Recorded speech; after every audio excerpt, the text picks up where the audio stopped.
نحمده ونصلي على رسوله الكريم اما بعد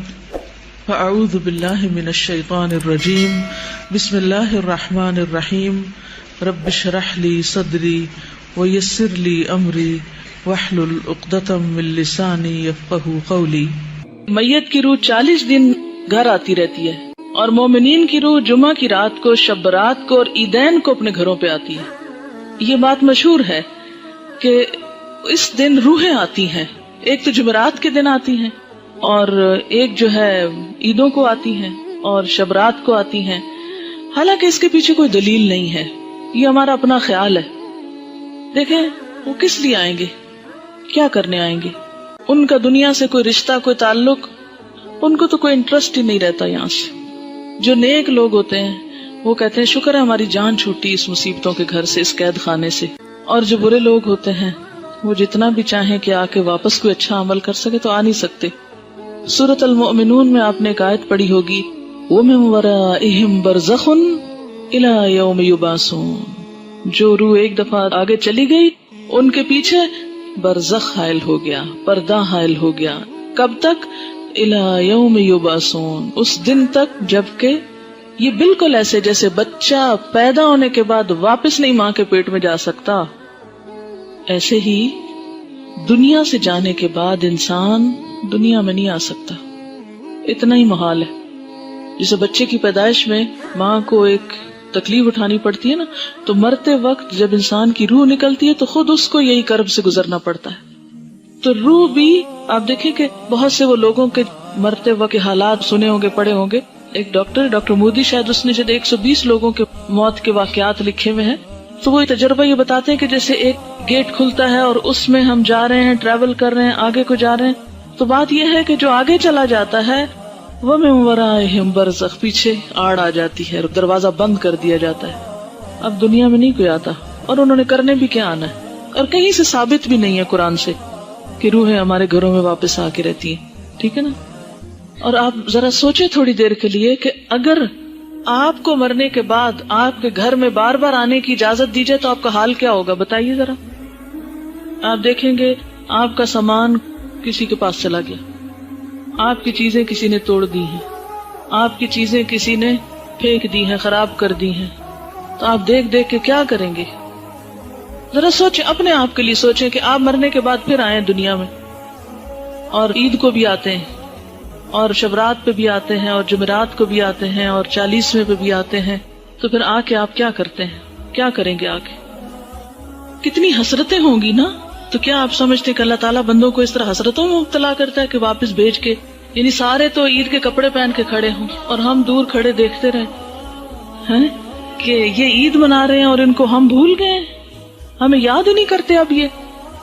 اور پھر ہمارا دل چاہے گا کہ ہم کسی کو گلے ملیں، یہ جو آپس میں ہم بھی ملیں تو مل نہیں سکیں گے، اور پھر کسی کو دیکھ کے دل چاہے گا کہ اس سے بات کریں، بات ہی نہیں کر سکیں گے۔ تو یہ بات عقل کو بھی نہیں لگتی کہ کوئی مرنے کے بعد پھر دنیا میں آئے، اور پھر آئے بھی خاص اوکیزنز پہ جب لوگ خوشیاں منا رہے ہوں اور آپ مر کے آ کے ان کے سر پہ دیکھ رہے ہوں حسرت سے، کس قدر افسوسناک بات ہے۔ تو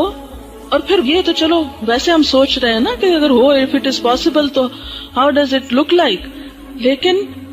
قرآن میں بھی کہیں نہیں لکھا ہوا اور حدیث میں بھی کہیں اس طرح نہیں پتا چلتا۔ ہاں یہ ہے کہ مردہ جب قبر میں ہوتا ہے نا تو اس کے حساب کے لیے اس کو واپس روح لوٹائی جاتی ہے، اس کو اٹھا کے بٹھایا جاتا ہے، اور وہ جو ایک کنیکشن ہے نا مردے کا قبر میں اور برزخ میں، وہ ایک خاص کنیکشن ہے، جیسے ہمارے پاس ایک ٹیلی فون ہے اور ایک کسی اور جگہ پر ہے، تو وہ ایک خاص وائر کے ذریعے کنیکشن ہے۔ تو جسم اور روح کا ایک کمیونیکیشن کو ہو سکتا ہے آپس میں، لیکن وہ قبرستان کی حد تک ہو جائے تو ہو جائے، کیونکہ وہاں سزا جزا کا ایک کنسپٹ موجود ہے قبروں کے اندر، لیکن عام گھروں میں اور گھروں کے اندر آ کر، اور پھر یہ کہ کچھ روحیں بھٹکتی ہیں اور کچھ روحیں دوسروں کے اوپر مسلط ہو جاتی ہیں، اور یہ سب جنات ہوتے ہیں جن کو انسانی روحیں سمجھ کر وہ کیا جاتا ہے، اور بعض اوقات شیاطین دھوکہ دیتے ہیں انسانوں کو، کیونکہ بعض لوگ کہتے ہیں نا مجھے بالکل ابھی خوشبو آئی تھی اور مجھے ایسے لگا جیسے مجھے کسی نے آواز دی ہے، اور مجھے بالکل وہ تو میرے بھائی جیسا ہی تھا، کوئی مجھے ہیولا نظر آیا گھر میں، اور یہاں خانہ کعبہ میں نظر آیا فلاں، وہ تو فوت ہو چکا۔ یہ سب اگر آپ نے سائیکالوجی پڑھی بھی ہو تو اس میں آپ نے پڑھا ہوگا، التباس کے بارے میں پڑھا ہوگا، ہیلوسینیشن وغیرہ کے بارے میں. خیر وہ ایک اور ایکسٹریم پہ لے جاتے ہیں. لیکن بیسیکلی یہ ہے کہ جو شیاطین ہوتے ہیں، جنات ہوتے ہیں، وہ بھی بعض اوقات انسان کو دھوکہ دیتے ہیں، ایسی باتیں ان کو بھٹکانے کے لیے، بہکانے کے لیے، ان کا عقیدہ خراب کرنے کے لیے، بگاڑنے کے لیے ان کو بھول بھلائیوں میں ڈالتے ہیں، ان شکلوں میں آ جاتے ہیں. ٹھیک ہے نا؟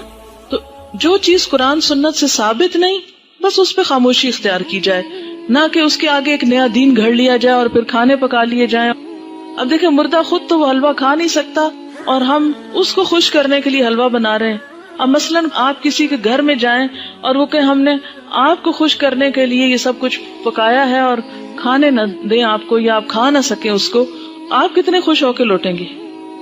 اچھا بعض لوگ ایک مغالطہ دیتے ہیں، وہ کہتے ہیں یہ جو آتا ہے نا تنزل الملائکۃ والروح فیہا باذن ربہم من کل امر سلام، کہ لیلۃ القدر میں روح اترتا ہے. تو اب آپ بتائیں کہ اس روح سے مراد کون سا ہے؟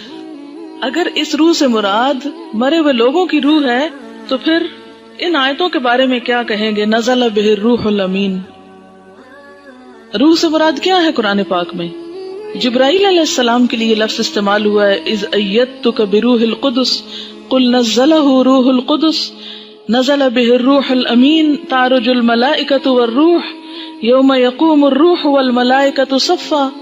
اور پھر تنزل الملائکۃ والروح سورۃ القدر میں. تو یہ جو روح اترتی ہے اس سے مراد مردوں کی روحیں نہیں ہیں، یہ خاص روح مراد ہے اور اس سے مراد جبریل امین ہے. اللہ تعالی ہمیں عمل کی توفیق عطا فرمائے. جزاکم اللہ خیرا. سبحانک اللہم و بحمدک نشہد ان لا الہ الا انت نستغفرک و نتوب الیک. السلام علیکم و رحمۃ اللہ وبرکاتہ.